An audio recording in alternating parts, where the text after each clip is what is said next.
Shika mkono, twendeni shule. Asante.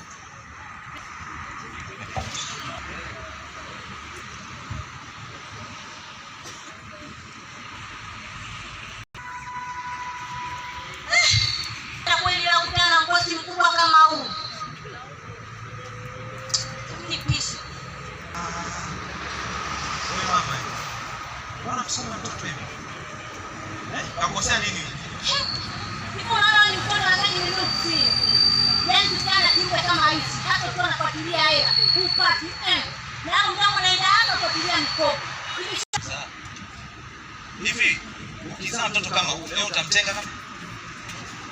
Unamnyanyapaa? Unamnyanyapaa? Wanakizaa watu kama hawa.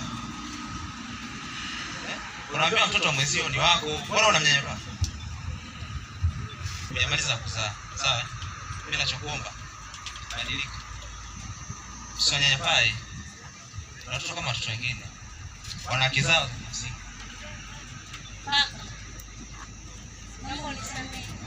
Sio kuniomba mimi msamaha. Unaomba ni muombe msamaha ni huyu mtoto.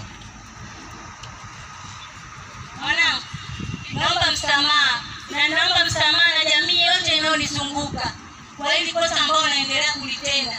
Mimi kweli ni mzazi na ninaendelea kuzaa. Na hata kama nitapata kiumbe kama hichi, ni kwa rehema ya Mwenyezi Mungu.